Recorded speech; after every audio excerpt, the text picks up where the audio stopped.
So here we are back in the woods. Now, today's video, I want to reach into the past. And by the past, I mean the past of YouTube. This coming November will mark 16 years I've been on YouTube. We're in our 15th year right now. Full-time, going to be 5 years in November. But we're talking going back to like 2011, 2012-ish, somewhere in there. And I did a video called Range Estimation by Eye. And that was using the military's way, or the Marine Corps' way, of gauging distance by looking out there and assuming that distance correctly based on your experience. And we'll talk about that briefly here. There's several different ways to do range estimation. The best way is to have like a laser finder. You actually go out there and laze something and be like, oh, look, that's 100 meters.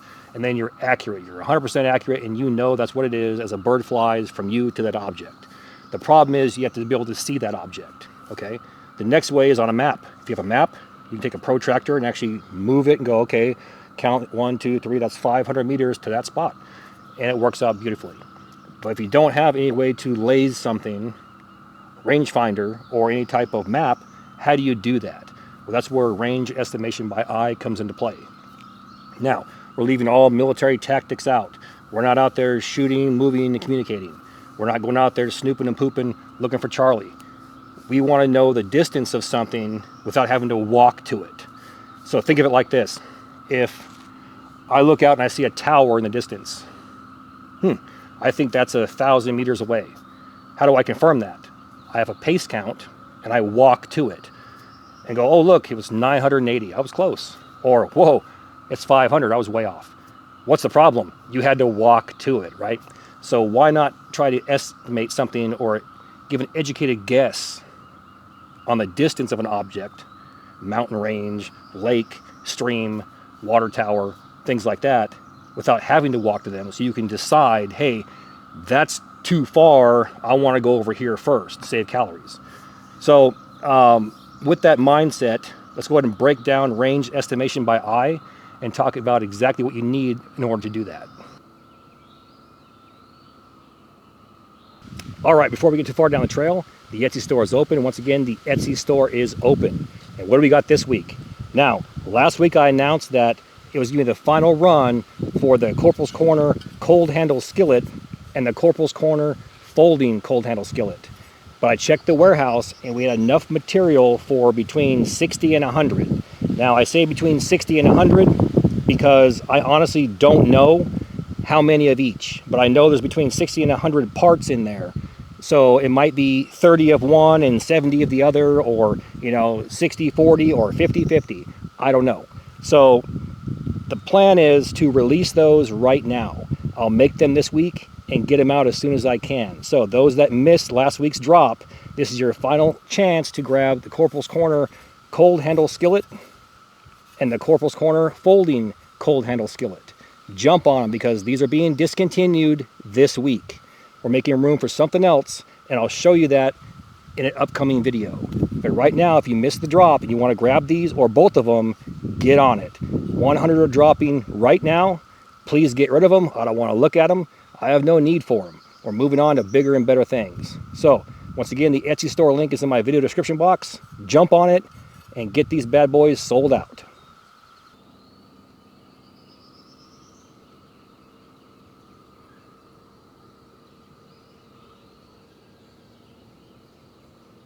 Now, what you just saw right there was the Marine Corps 6-5 Marine Rifle Squad Manual. This is from my era in the mid to late 90s. I'm quite sure there's updated versions of this, but the fact remains that these things worked and have worked since ancient times, and I'll explain that here in a few minutes. So I guarantee they still work today. Now, looking at that definition that I just showed you, range estimation by eye, it discusses there's two methods here. But it also talks about the importance. And in the military, the importance basically is to put steel on target and launch rounds down range.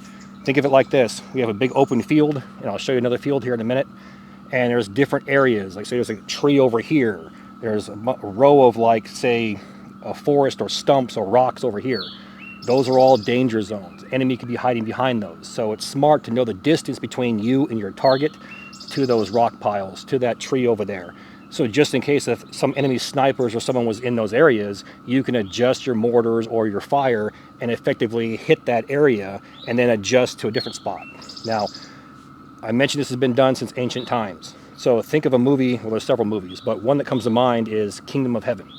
I love that movie. There's a scene at the end where they're preparing for an attack on Jerusalem. And they actually show a couple people going out of the city walls, and they have a unit of measure. It's kind of like a tape measure, but it has a rope with knots on it. And it's unrolling as they're running. And they get out 300, 400, 500 yards, and they flag them to stop. And what they do is they paint those rock piles, which are called cairns, with white paint, red paint, blue paint. But you can only see it from the city looking outward. You can't see it coming this way. So as the enemy advances past those rock piles, they yell out 400, they adjust their catapults to 400, and they start hitting them. As they get forward, they'll adjust them again, 200, 300, 100, and then they got bows and arrows and that sort of thing. So this has been done way back in the day. We just do it differently now. So take that context out though. Again, we're not military. We want simply to know the distance between us and that stream or that creek or that fire tower we see way out there. So we want to go ahead and estimate the exact same way. So why not take the military's way of doing it and just apply it to civilian use?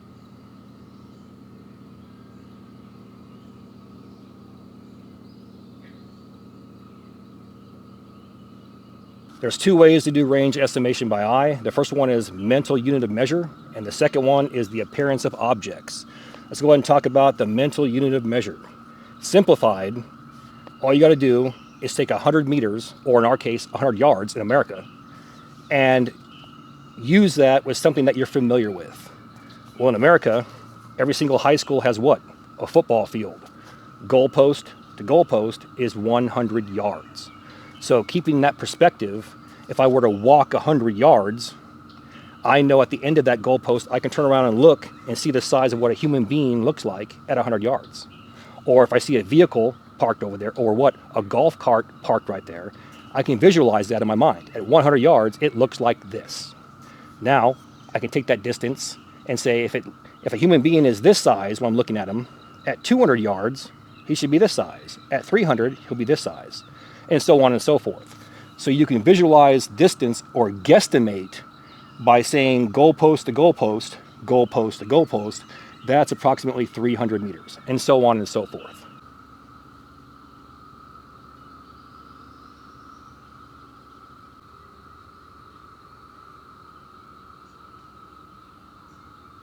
Now we can take this a step further. Those that were in the military, or that have fired an AR-15 or equivalent, M16A2 service rifle or an A1, that front sight tip on that weapon is built to basically be the size of the torso to the head of a human being at 500 yards. So you can see what someone would look like standing next to you versus 500 yards. And you can pretty much guesstimate accurately by sight to about a halfway point, so about 250 yards. After that, all you got to simply do is start doubling it. If they're this size, they're going to be this size. Does that make sense? Now, let's move on to the appearance of objects.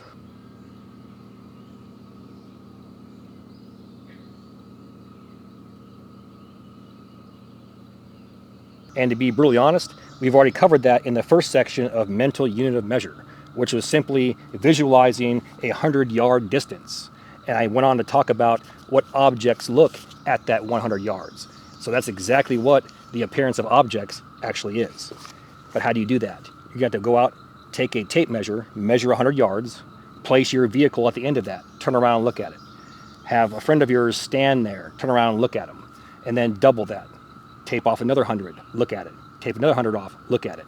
So just a mental unit of measure, along with the appearance of objects, should give you a 90+% degree of accuracy up to at least 250 yards, then simply double it for 500 yards. Now, all of this survival stuff and military stuff aside, what is this good for? Hunting game. Find out what a deer looks like at 100 yards, 200 yards, and then you can do the same thing. You can look out there and go, okay, I see them, that's too far for me, I'm going to get closer, or wait till they walk up on me. So this can be used in different realms other than just military. Now, both of these methods, the range estimation, using the mental unit of measure along with the appearance of objects, all stem back to knowing that distance. And how do we do that out in the woods? We get a pace count.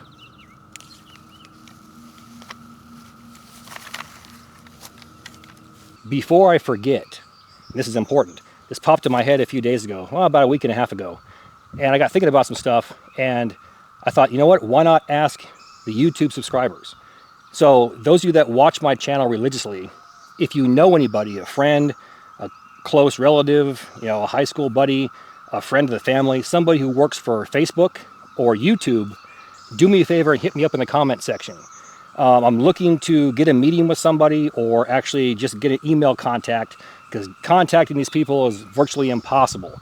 And I have a couple of things I want to run by them, things that have not been done on YouTube, that have not been done on Facebook, not been done on Instagram, that I think could tie the community together. And I don't want to say anything here because then some people will actually take the ball and run with it. But these are pretty cool ideas. So if you, once again, know somebody at Facebook or in YouTube, or I guess it's Meta, because Meta controls Facebook and Instagram. Either way, somebody who works for them directly that can actually have some type of connection or a poll, please hit me up in the comment section. I'd appreciate it.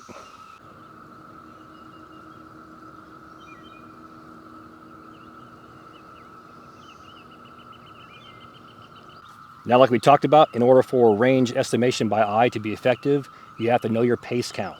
So in a nutshell, pace count is simply keeping track of distance as you walk. We're going to start at one end of that tape measure, and we're going to walk all the way down, get a number, write it down, turn around, walk back to where we came from, write that number down, add them both together, and divide by 2. That will give you my pace count on a flat surface. Now, the secret to keeping a pace count is not counting every single step. Whatever foot you decide to step off with, let's say, for example, you step off with your right foot, every time your left foot touches the floor or the deck or the ground, we're going to count. So right foot we're going to step, and we're going to count with our left, 1. Right foot we're going to step, count with our left, 2. All the way until we get to the end of our tape measure. Now, we want to go ahead ideally and do this on a flat surface, get our number, do it on a declined surface, get a number, and then do it on an inclined surface and get a number. Take all 3 of those, add them together, and divide by 3. This will give you an accurate portrayal of a pace count over a distance that moves, because let's face it, you're never going to walk or ascend forever, you're never going to descend forever, you're never going to walk flat forever.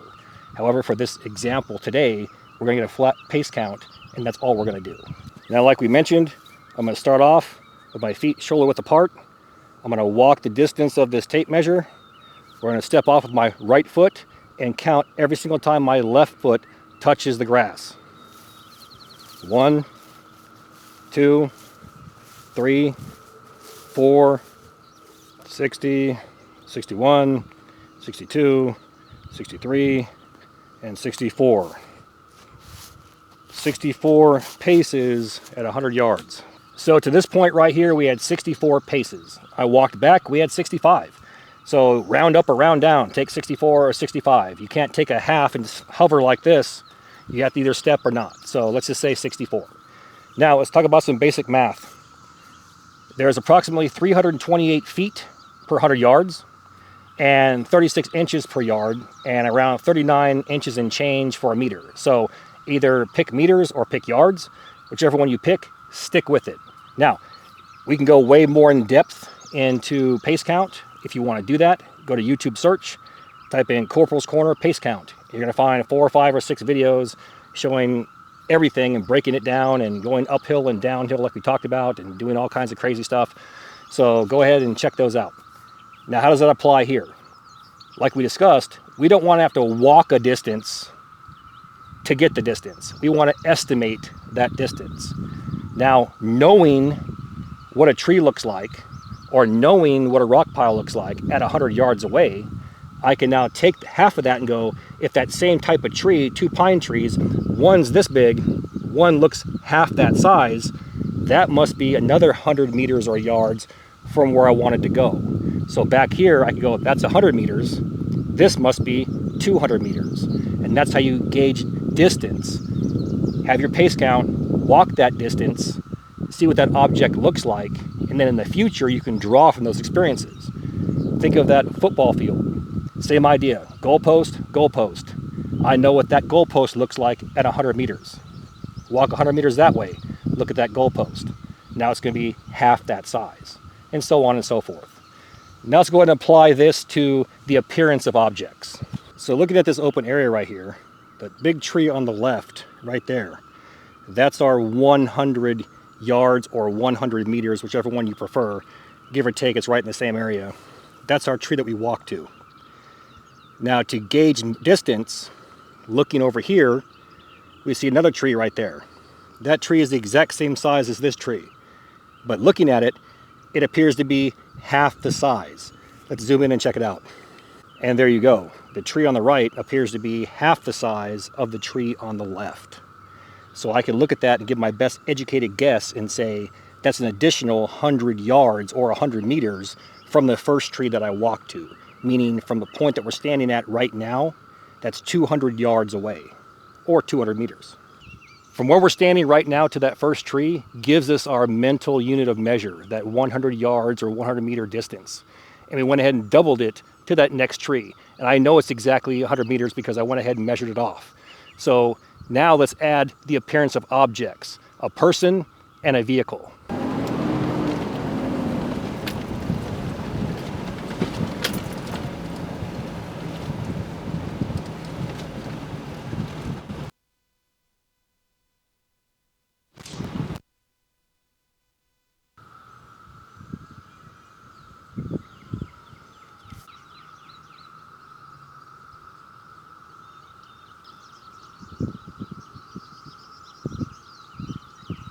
Now zooming this in, it represents almost what my eyeball is actually seeing, and that gives you an accurate representation of what it would look like at 100 yards.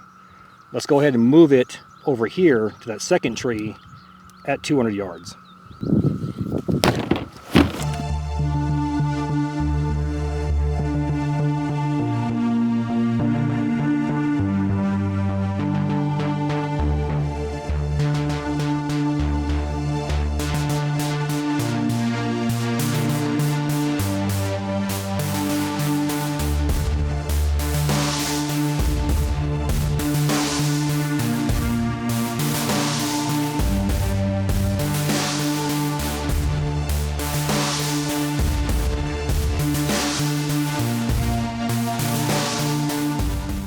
And there you go, easy peasy, lemon squeezy.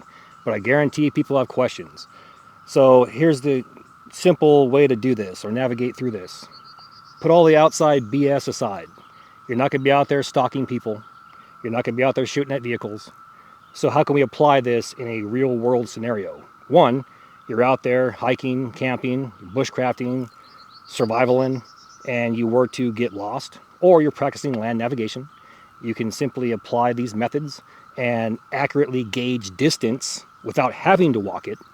And then how do you guarantee that distance or see if you're correct? Utilize your pace count. So all of this stuff goes together. It builds on each other or one another. There's no reason to go out and just do random things. Practice one thing like pace count, then add range estimation in there. Then check it with your pace count.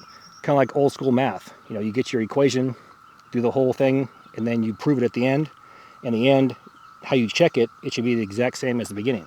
So it's the same method here, same methodology. But taking all the military BS out, like I said, you're not stalking people, you're not shooting at vehicles. How can we apply this? Land navigation or what else? Hunting game. You can now actually go out, walk 100 yards, 100 meters, 200 yards, 200 meters, and put things out there in a field. Say a couple stakes in the ground that you can see from your tree stand or from a blind. Actually wait for a deer to walk up in that vicinity and say, I know that that stake right there is 100 meters. Now I can set my range on there and go 100 meters, 100 yards, boom, right?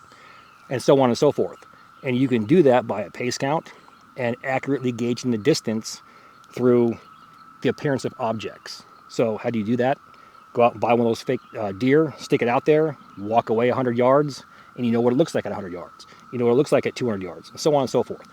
So just take everything here and apply it to a real world scenario. On that note, we'll get into some more of this stuff. It's just I got to see if it's going to be accepted or not. If it's not, I'm not wasting my time with it. Right now we're hinging on the verge of collapse, so why make things worse? But I appreciate everyone who's watching and continues to watch. We're trying to change things up and do things that aren't talked about, or apply them in things like land navigation. Most of the time you're taught to just go on out and here's your azimuth, go out there and walk.